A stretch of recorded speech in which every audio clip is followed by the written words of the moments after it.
नमस्कार सर्वांना। आजच्या माझ्या व्हिडिओमध्ये तुम्हा सर्वांचं पुन्हा एकदा खूप खूप स्वागत आहे। आजचा माझा व्हिडिओ बनवण्यामागचं कारण तसं खास आहे की आज मी एक वस्तू मागवली आहे ऑनलाईन। जी काय वस्तू आहे ती मी आधी तुम्हाला दाखवते। हा आहे भिडाचा तवा जो मी ऑनलाईन मागवलेला आहे। फ्लॅट सरफेस तवा आहे हा। आणि हा मागवण्यामागचं कारण काय आहे तेही मी तुम्हाला सांगते। इथे माझ्याकडे हे 3 तवे आहेत जे मी अगोदर वापरात आणत होते आधी किचनमध्ये माझ्या। यातलाच हा एक माझ्याकडे लोखंडाचा तवा आहे जो माझ्या आजी सासूंचा आहे। हा एक माझ्याकडे फ्लॅट ॲल्युमिनियमचा तवा आहे। हा मी आत्तापर्यंत वापरतेय, अजूनही वापरते हा। चपात्यांसाठी किंवा डोसे वगैरे याच्यावरही चांगले निघतात कारण हा तवा बऱ्यापैकी सेट झालेला तवा आहे, त्याच्यामुळे डोसेही चांगले निघतात याच्यावर। आणि हा एक तवा आहे माझ्याकडे जो नॉनस्टिक पॅन आहे। हा मी 6 महिन्यांपेक्षा जास्त वापरलेला नाही कारण याचं कोटिंग जायला लागलंय। इथे तुम्ही बघू शकता याचं कोटिंग जायला लागलंय। आणि जसं याचं कोटिंग जायला लागलं तसं मी हा वापरायचा बंद करून टाकलेला आहे। तर हा मी वापरत नाहीये। आणि हे जे कोटिंग निघतं हे जेव्हा आपल्या अन्नात मिक्स होतं आणि त्या अन्न आपल्या पोटात ज्यावेळेस जातं त्यावेळेला आपल्याला शरीराला हानिकारक आहे ते। तर मी हा वापरणं बंद केलेला आहे। आता हा जो तवा आहे भिडाचा हा मी तुम्हाला ओपन करून दाखवते आणि मग हा कसा सेट करायचा तेही तुम्हाला दाखवते।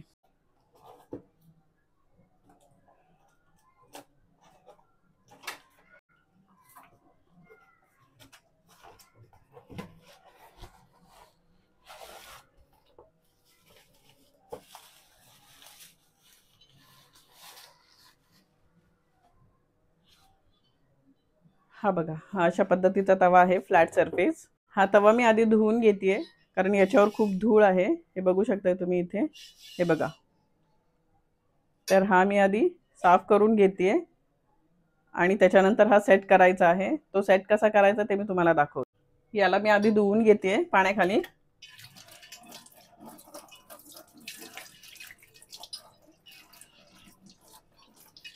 आपल्याला प्रत्येक वेळेस हाच काथ्या यूज करायचा आहे जो सॉफ्ट आहे आणि हलक्या माइल्ड लिक्विडने आपण त्याला घासून घेणार आहोत। हलक्या हातानेच घासून घ्यायचा आहे।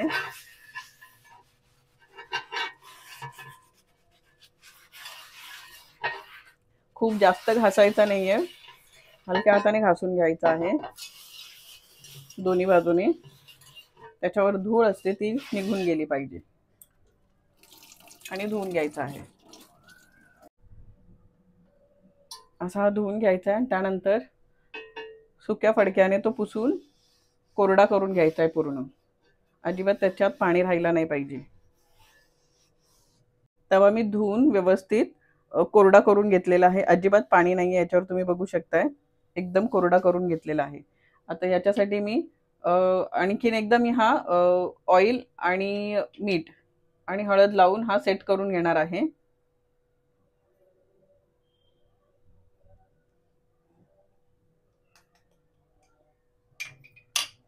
तेल घेणार आहे। हे तेल जरा जास्तीतच घेतलंय मी। हे सर्व एक व्यवस्थित तव्याला पूर्ण लावून घेणार आहे।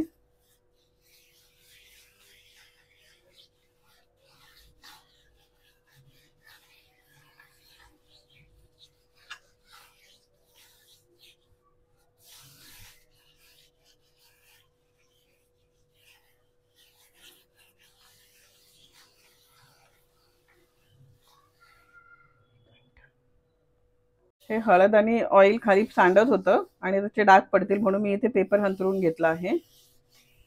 आणि हा तवा मी आता असं 10 ते 15 मिनिटं ठेवणार आहे। त्यानंतर मी पुन्हा एकदा हा वॉश करून घेणार आहे। इथे आता हा तवा मी असं ऑइल लावून ठेवला होता 10 ते 15 मिनिटं। आता मी हा पुन्हा एकदा धुवून घेते, पुन्हा एकदा नळाखाली धुवून।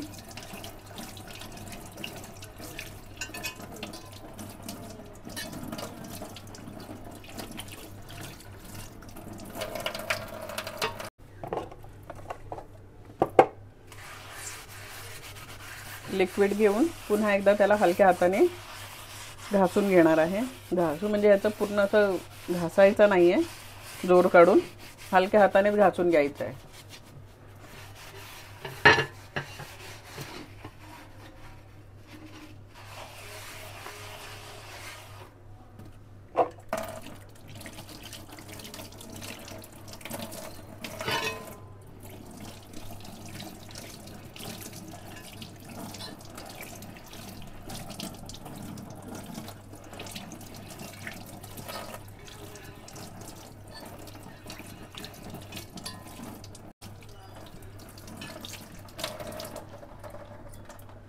आता हा तवा असाच पुन्हा एकदा मी सुकवून छान पुसून घेणार आहे आणि ड्राय करून घेणार आहे। सुक्या फडक्याने हा पुन्हा एकदा व्यवस्थित पुसून घेणार आहे।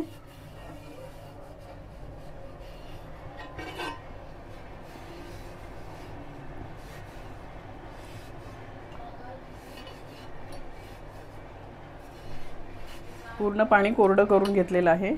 अगदी सुक्या फडक्याने एकदम पाणी कोरडं करून घ्यायचं आहे। हे बघा,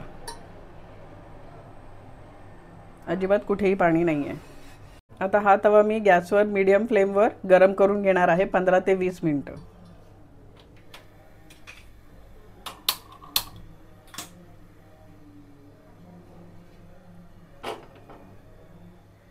तवा इथे तापलेला आहे। तव्याला तेल लावून घेते। तेल लावण्यासाठी अशा प्रकारचा कांदा किंवा मग नारळाची शेंडी वापरायची आहे। इथे मी कांदा तेलात बुडवून अशा पद्धतीने सगळ्या बाजूने तेल लावून घेते। तवा नवीन आहे, सेट होण्यासाठी ऑइल जरा जास्तीतच वापरायचं आहे, तेव्हाच तो व्यवस्थित सेट होईल तवा। आणि पहिल्या वेळेस जर नाही सेट झाला तर तो जसजसा तुम्ही वापरात आणाल तसतसा तो हळूहळू सेट होत जातो तवा। आता असंच मी 10 मिनिटं अजून याला गरम करून घेणार आहे। तुम्हाला इथे दिसते तव्याचा स्मोक यायला सुरुवात झाला की मग आपण गॅस बंद करून घेणार आहोत। इथे सगळ्या साईडने असा स्मोक यायला सुरुवात झालेली आहे। आता मी इथे गॅस बंद करून घेणार आहे।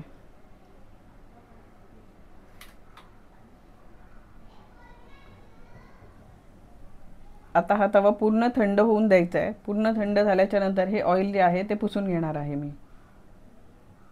तवा इथे माझा थंड झालेला आहे।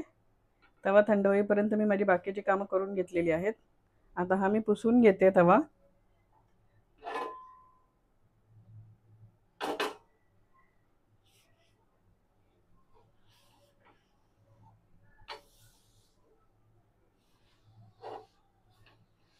व्यवस्थित पुसून घेतला मी हा तवा।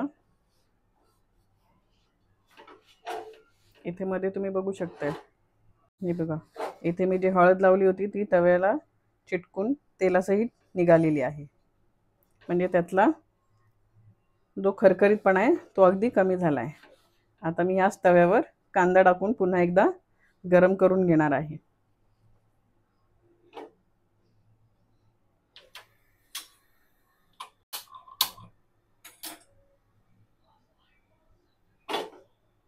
आता हा तवा मी 5 मिनिटं इथे तापवून घेणार आहे। त्यानंतर पुन्हा याच्यावर तेल घालून कांदा परतून घेणार आहे।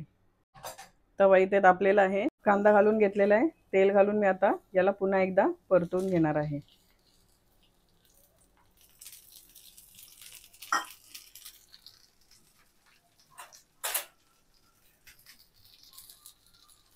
आता हा कांदा मी चांगला भाजून घेणार आहे याच्यावर।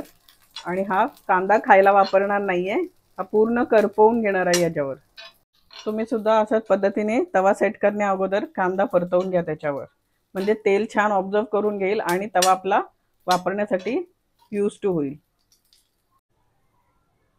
अशा तऱ्हेने कांदा पूर्ण करपवून घ्यायचा तव्यावर आणि त्यानंतर मग गॅस बंद करायचा आहे। आणि हा तवा असाच थंड करायला ठेवायचा आहे।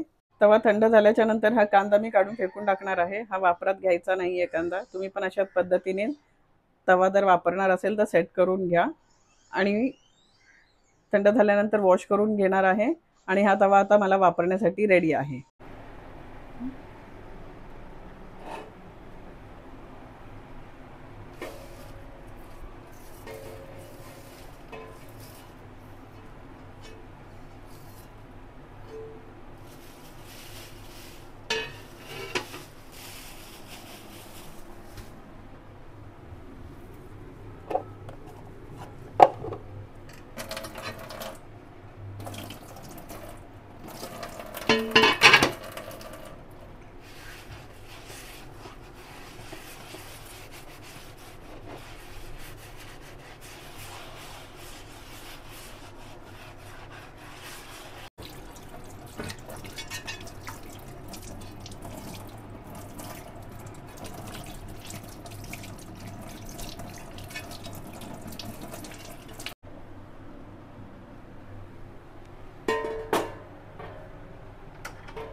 जर हा व्हिडिओ तुम्हाला माझा आवडला असेल तर माझ्या व्हिडिओला लाईक शेअर सबस्क्राईब करायला विसरू नका.